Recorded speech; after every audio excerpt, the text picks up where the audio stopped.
Lucifer, tentador o benefactor. Origen y misión de la tristeza y del dolor.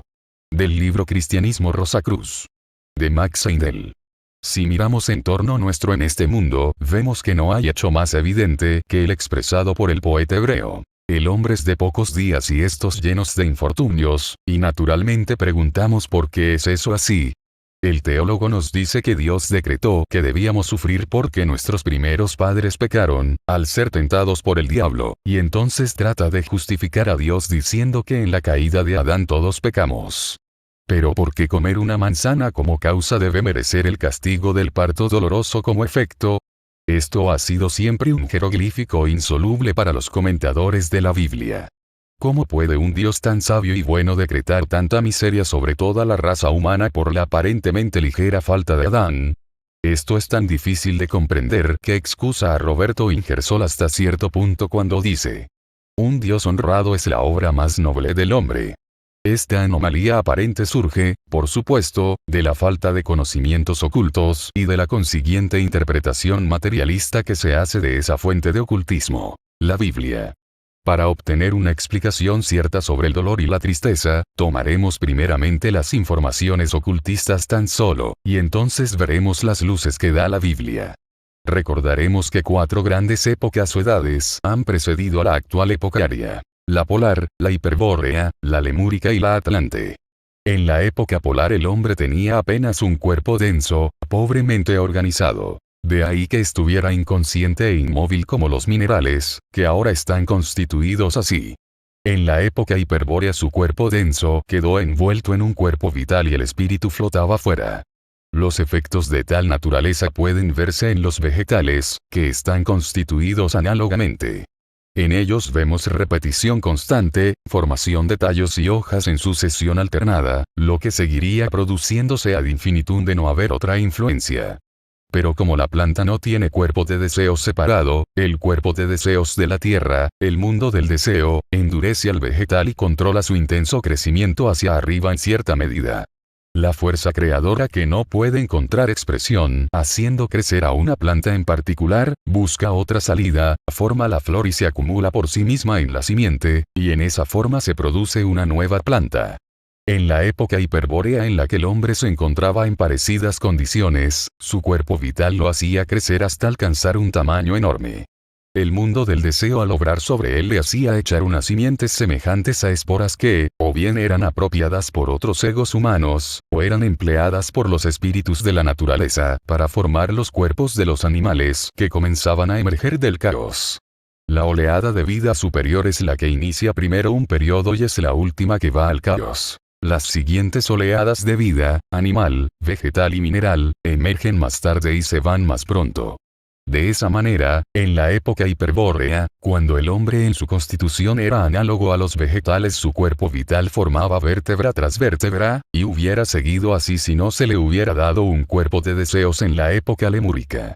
Ese cuerpo comenzó a endurecer la estructura y a dominar la tendencia a crecer, siendo el resultado de esto el cráneo, la flor que se encuentra al final del tallo de la columna espinal que comenzó entonces a formarse.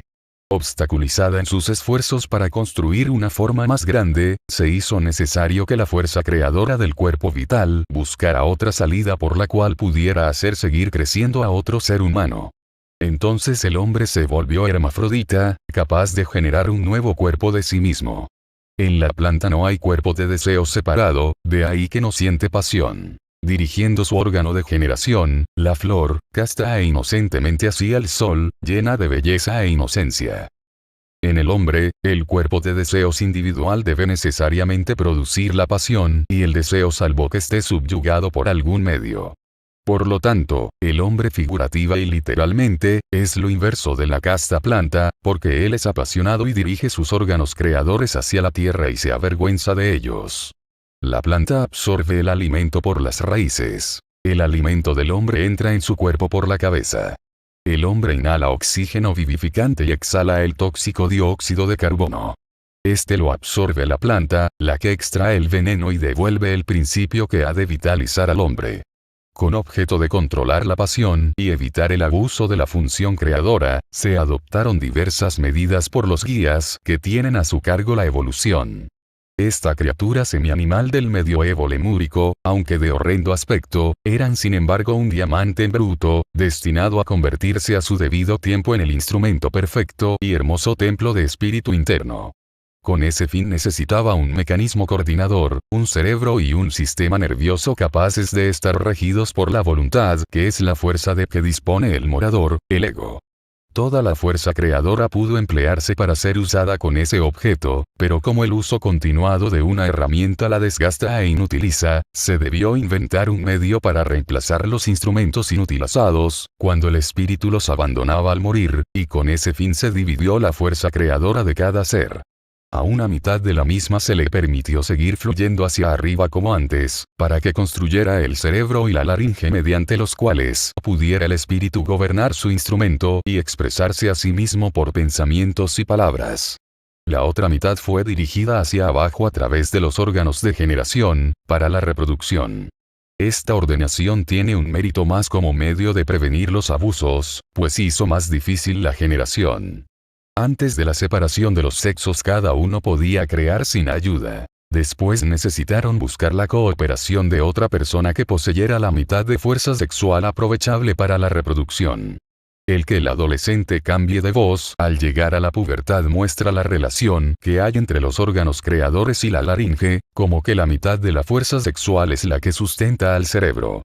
Quien malgasta fuerza sexualmente con exceso se idiotiza, en tanto que el pensador profundo, especialmente el espiritualista, siente poca o ninguna inclinación por el coito, pues emplea la mayor parte de su fuerza sexual en el cerebro.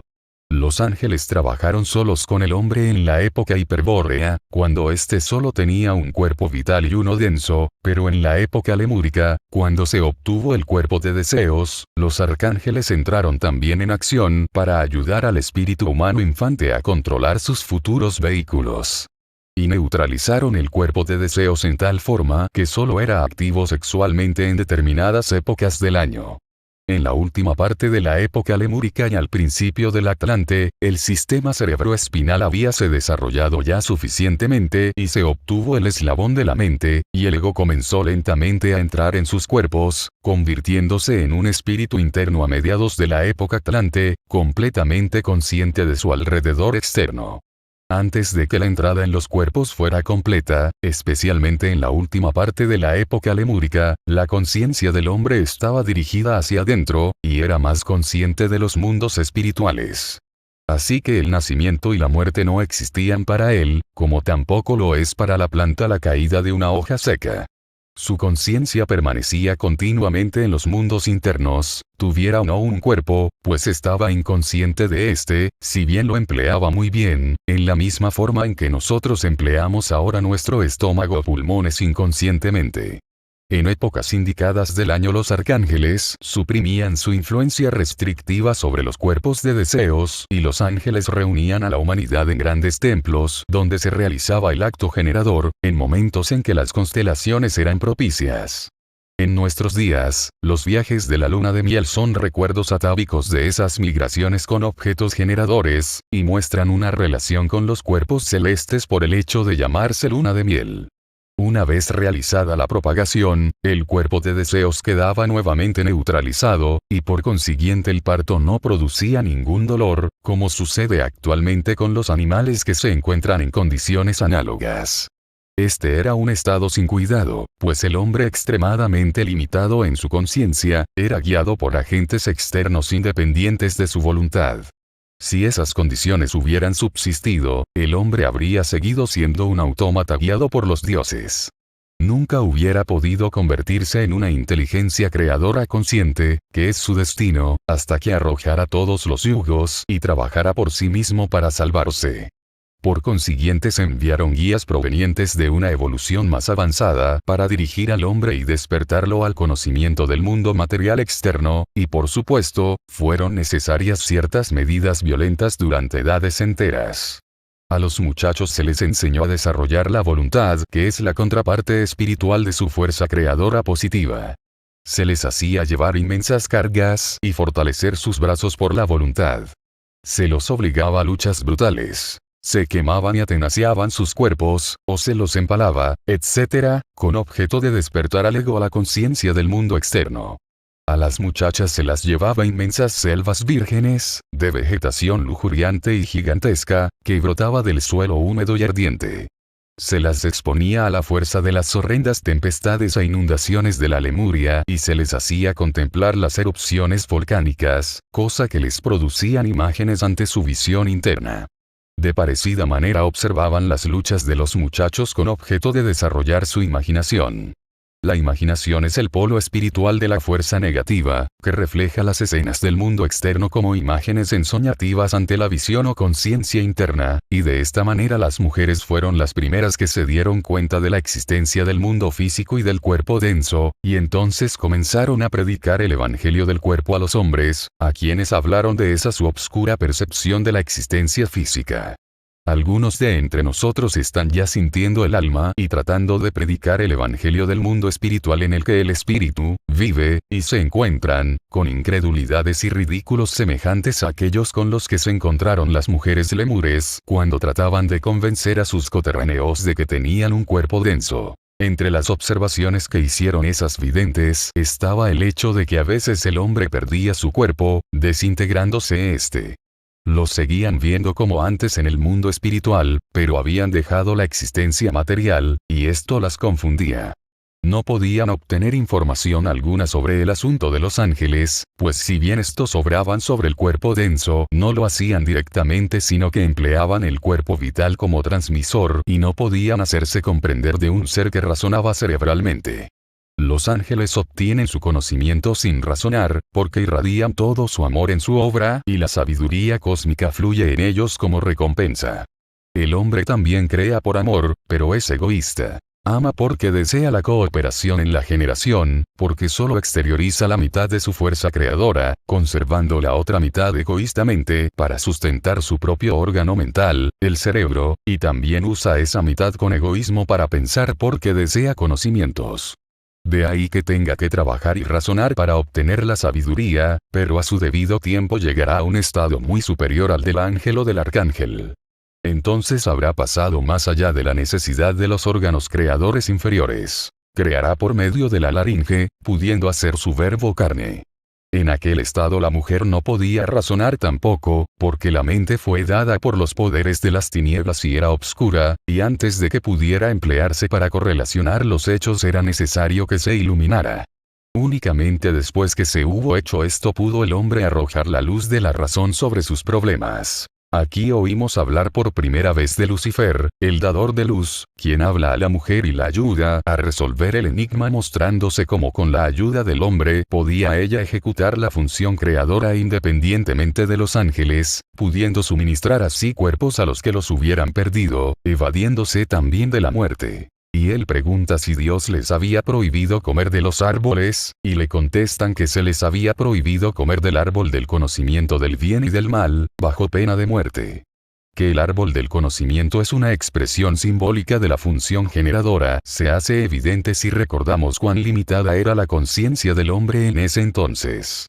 No sabía o no conocía nada fuera de sí mismo, sus ojos no habían sido aún abiertos, su conciencia era interna, como la que tenemos en el sueño con ensueños, salvo que no era confusa, pero estaba tan ajeno e inseguro respecto a los seres y cosas del mundo exterior como lo estamos ahora nosotros respecto al mundo espiritual, excepto cuando era llevado a los templos y puesto en íntimo contacto sexual con otro. Entonces, durante un instante, el espíritu atravesaba el velo de la carne. El hombre y la mujer se conocieron uno a otro en la carne, y para el iniciado la Biblia ilumina admirablemente esos hechos, empleando las mismas expresiones en muchos lugares. Adán conoció a su esposa, y en la pregunta de María, ¿cómo concebiré si no he conocido a hombre alguno? Los dolores del parto son también mucho más lógicos como penalidad por la violación en cosa del comercio carnal que como castigo por haber comido una manzana.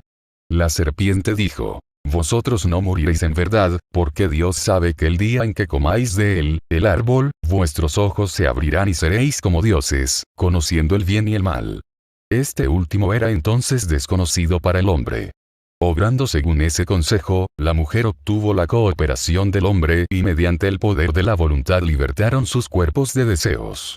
Esa facultad fue entonces mucho mayor que ahora, porque es ley que toda nueva facultad se adquiera siempre a costa del debilitamiento de otro poder anterior, como cuando se obtuvo la facultad de pensar comprada al precio de la mitad de la fuerza creadora.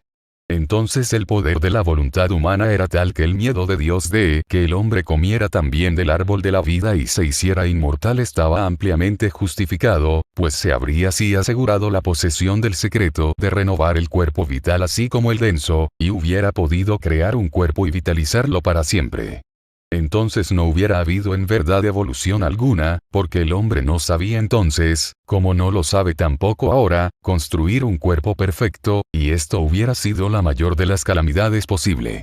La muerte no es una desgracia, sino un amigo que viene a nosotros naturalmente, porque ya hemos aprovechado que nos liberta de un medio ambiente, y de un cuerpo que nos encadena, para que podamos obtener una oportunidad nueva en un cuerpo nuevo y mejor, para aprender lecciones nuevas también.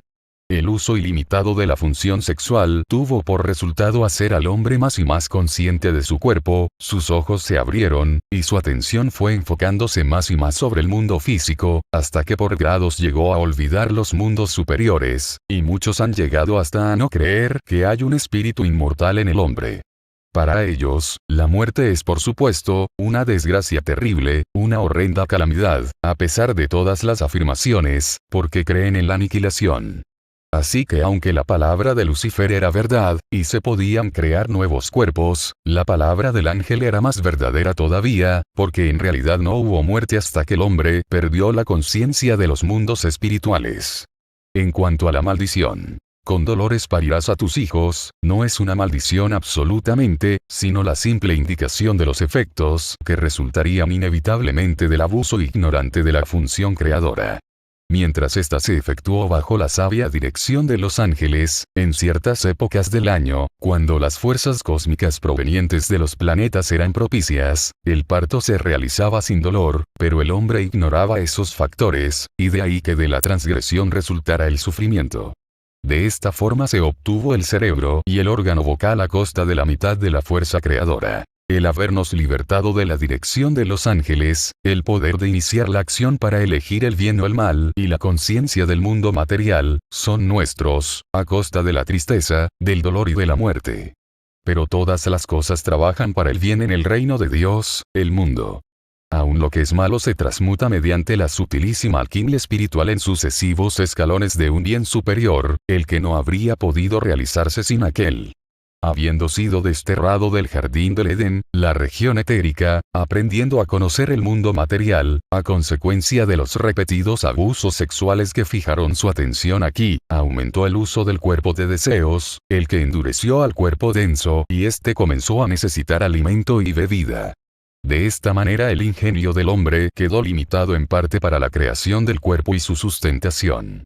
El hambre y el frío fueron los látigos del mal, que despertaron el ingenio humano, obligándolo a pensar y a trabajar para proveer a sus necesidades. Y en esa forma va aprendiendo gradualmente la sabiduría. Tiene que proveer para esas contingencias antes de que lleguen, porque el hambre y el frío le han enseñado a velar por sí mismo, y de esta manera la sabiduría es sufrimiento cristalizado.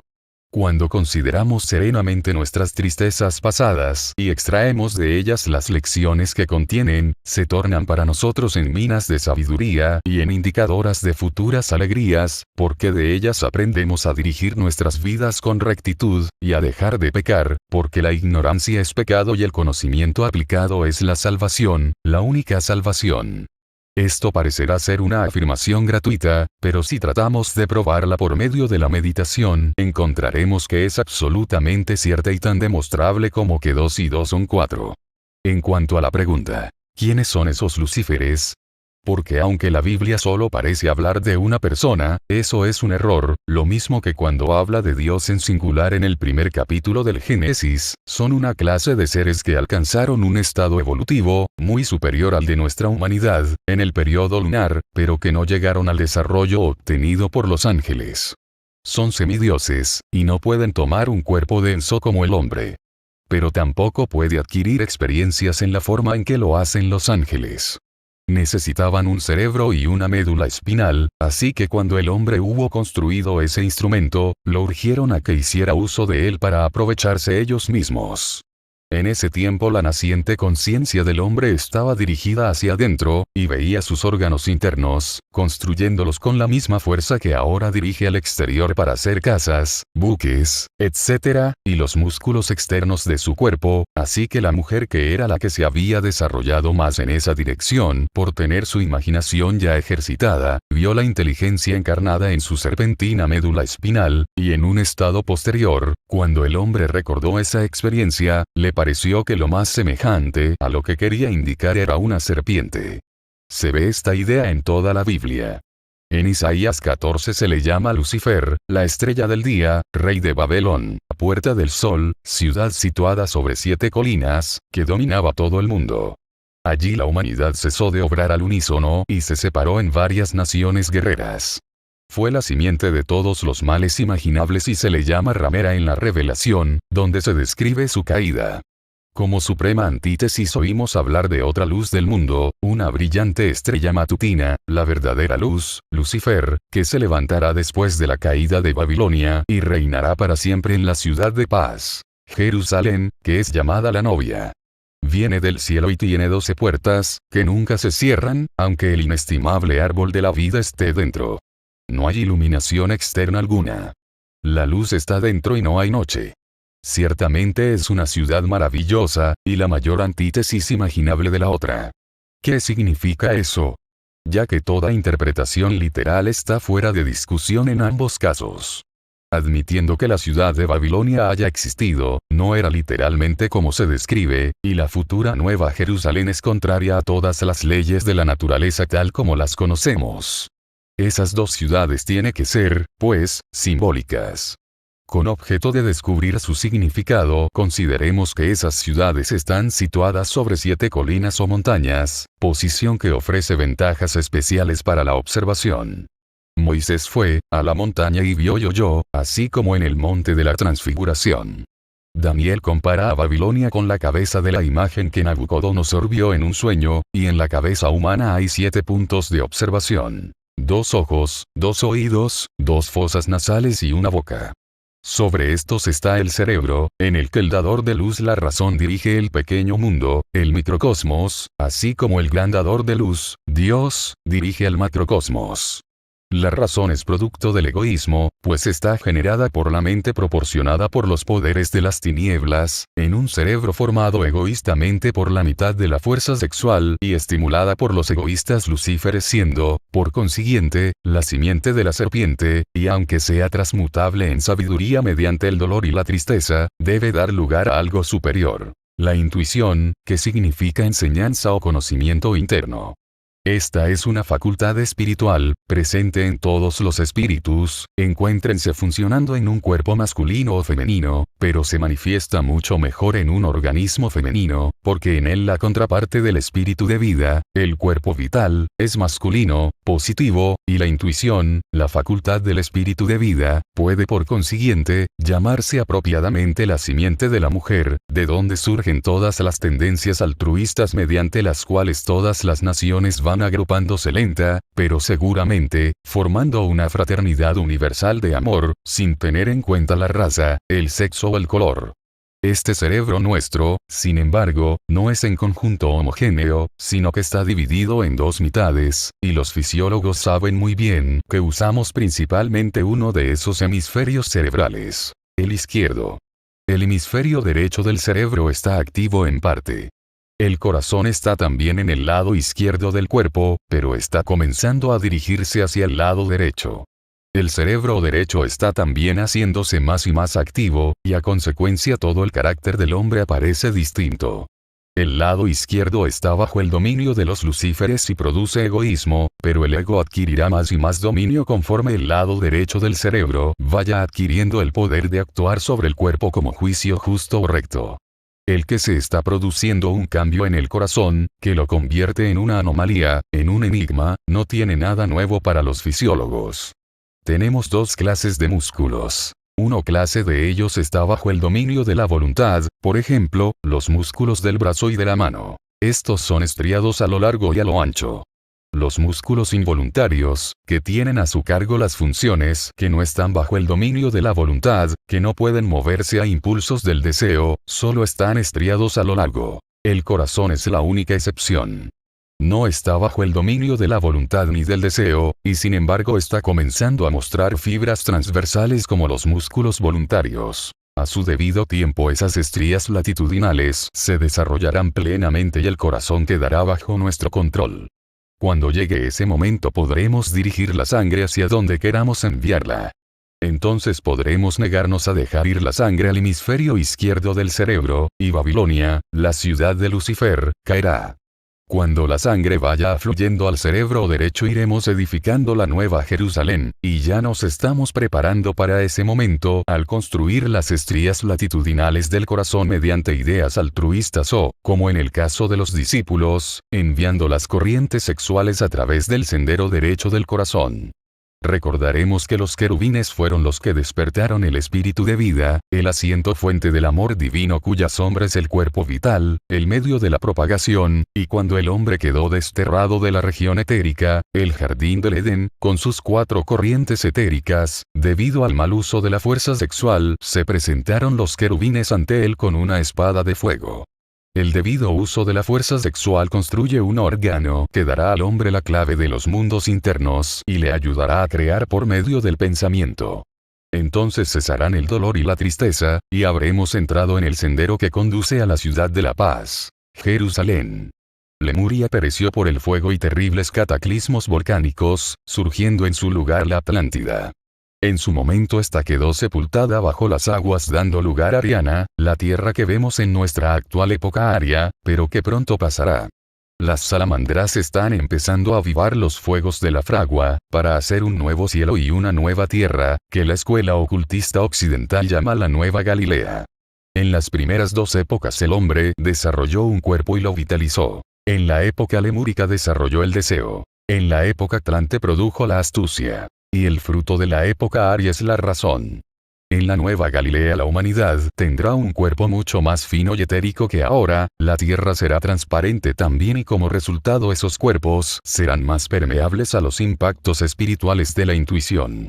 Esos cuerpos tampoco se cansarán y por eso no habrá noche alguna, y los 12 nervios craneanos, que son las puertas del asiento de la conciencia, entonces como ahora, nunca estarán cerrados. Además, la Nueva Galilea estará formada por éter luminoso y transmitirá la luz solar. Esa tierra será una tierra de paz, Jerusalén, porque la fraternidad universal unirá a todos los seres de toda la tierra en el amor. No podrá existir la muerte, porque el árbol de vida, la facultad de generar fuerza vital, se habrá hecho posible por medio del órgano etérico de la cabeza ya mencionado, que se desarrollará en todos aquellos que van siendo elegidos como progenitores de la humanidad de la época venidera. Esa raza se llama la raza de Cristo, pero entiéndase que no es debido a un Cristo exterior, sino porque habrán desarrollado el principio Cristo dentro, porque actuarán siguiendo los dictados del Espíritu mediante la intuición, y todo cuanto hagan lo harán por amor. Únicamente mediante ese perfeccionamiento individual puede efectuarse la salvación de la raza, porque, según dijo Angelus Silesius, aunque Cristo renazca 1000 veces en Belén, si en ti mismo no nace tu alma sigue extraviada. Ni importa que en el Gólgota contemples levantada la cruz, si no es un Gólgota tu corazón también. Del libro Cristianismo Rosacruz. De Max Heindel.